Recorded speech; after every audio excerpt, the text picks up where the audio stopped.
Hello guys! So for today's video, I'll try to answer the frequently asked questions about Maldives, travel tips, tips DIY, budget trip, and anything related to Maldives. So sit back and stay with me until the end of this video. And most especially, enjoy! Maldives is well known for its breathtaking water. White sand, turquoise water, marine life, 5-star hotel and resort, and most especially, hospitality of the people.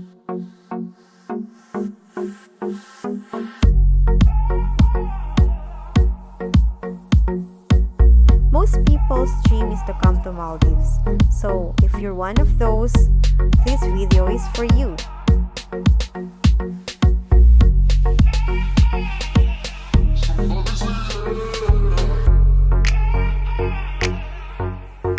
Everywhere you go here is a picture-perfect background. So, if you're into selfie or just love photography, this place is for you. Welcome to the sunny side of life, the Maldives. Hello guys! So, before we start, papakita ko muna sa inyo kung saan ako nag-work. Ngayon kasi medyo gloomy yung panahon, kaya as you can see, medyo hindi maaliwalas. Dito tayo sa isang part ng resort namin. Ito yung ring namin or pool for those people who's not a good swimmer. And we usually lie down there or just chill there after work. Actually, this is back of the house. As you can see, may mga villas pa doon. And then I think I will do the vlog here. And then there is another resort. Okay, let's do the vlog here. So, ito na yung official vlog spot ko.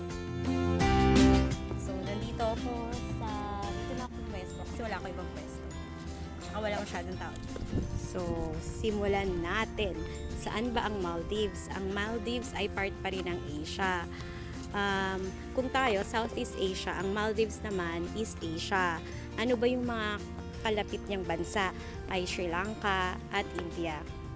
Ang Sri Lanka dito, 45 minutes by flight lang. So, very close. Same like India. Since yung India sobrang laki, may part doon, yung parang pinaka-tail niya, na sobrang close dito. Kaya mostly yung workers dito are from India and Sri Lanka. Konti lang yung locals nila, kaya kailangan nila ng expat for manpower kasi tourist destination, tsaka maraming trabaho dito.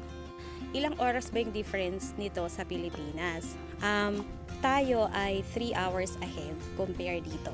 Ba yung mga airlines na lumilipad dito? Okay, ang lumilipad ditong airlines from Pilipinas to Maldives ay Singapore Airlines kung may budget ka, which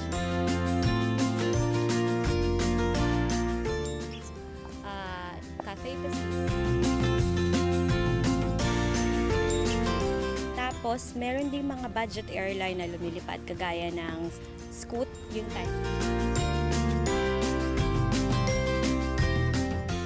Yung Scoot yung pinakamura, kaya check nyo. Pero may ano lang siya, certain days lang na lumilipad dito. Air Asia, lumilipad din dito.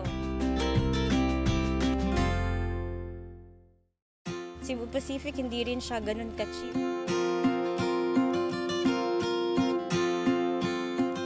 Compare sa Air Asia at Scoot pa rin yung the best. Kasi mas mura yan. Yun nga lang, jet airline. Normally, you have to wait sa Singapore ng mga sobrang tagal. Pero, hindi naman nakakainip sa Singapore airport kasi ang dami naman magagawa nun. Pwede ka pang lumabas eh. Oh. Ilang oras naman po ang biyahe from Philippines to Maldives?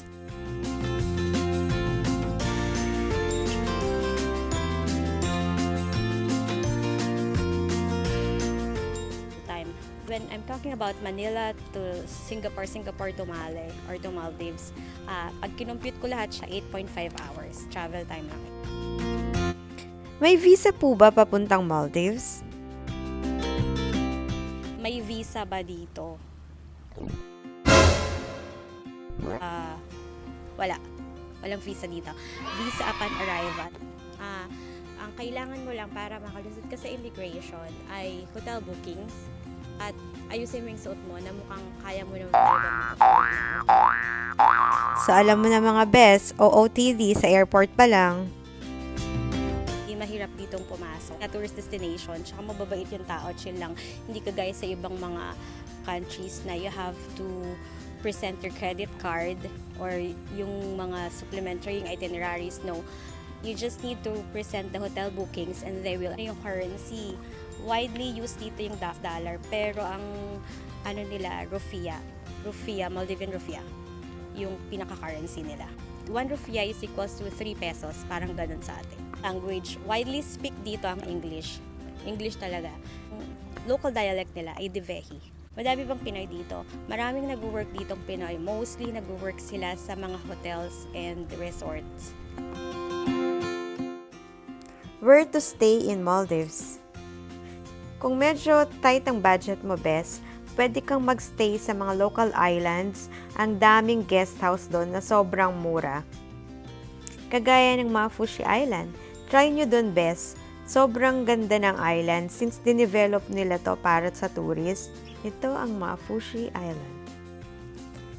Inattach ko na nga rin pala yung schedules ng ferries nila kasi hindi oras-oras ang biyahe dito.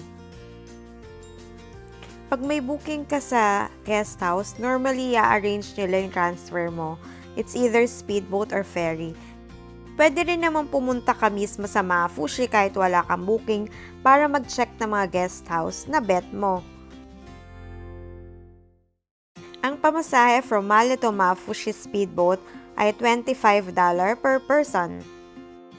Madaming guest house dito mga best. Nagsa-start siya sa $50 up to $150 per night for 2 bed and breakfast. The best part of Mafushi Island is they provided bikini beach for expat. So alam na mga best ha, ang mga tiyan. Meron din namang local island near the airport. We call it Hulhule Island.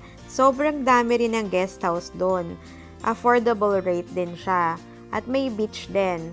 But sadly, no bikini beach for expat. Bikinis are not allowed in that island. Kahit nasa guest house ka lang best, sobrang daming pwedeng magawa sa Maldives. Unahin na natin ang snorkeling. Since mayaman sa marine life ang Maldives, so mag-e-enjoy ka talaga sa makikita mo. Ang snorkeling trip sa mga guest house ay nagsisimula sa $30 up to $50. Favorite spot din ng divers ang Maldives since ang visibility niya ay the best at sobrang dami ng marine life na makikita. At syempre, hindi mawawala ang mga water activities kagaya ng kayaking, paddleboarding, at kahit na ano pang maisip mo. Nandyan silang lahat.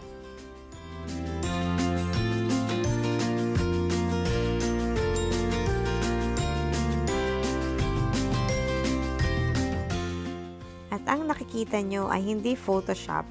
Yan ang tinatawag naming sandbank. Opo, totoong picture yan ng sandbank dito sa Maldives. Normally, nag-a-arrange ng picnic ang mga guest house dyan. So, pag swerte ka, pwedeng maalok sa'yo ang activity na to.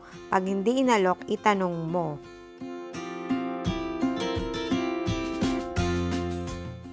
At syempre, huwag kakalimutang dumalaw sa Male, ang capital ng Maldives.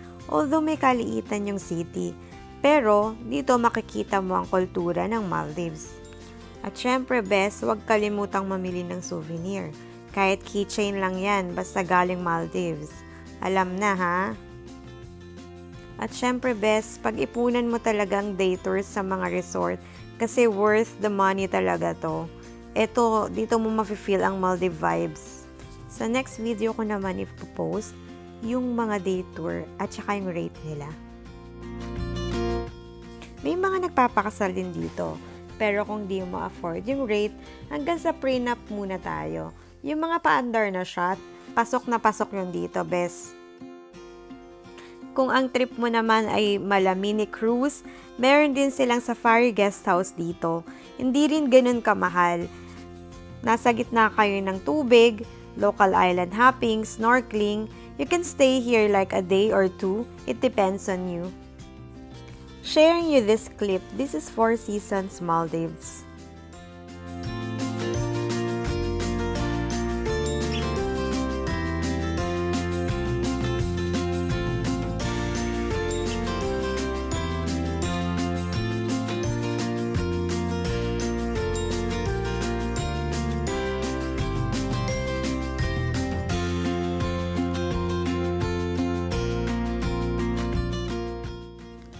Thanks for watching this video.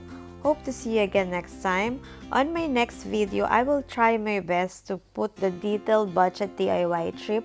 But for now, hope this video helps you. And I'll see you again next time. God bless. Bye-bye.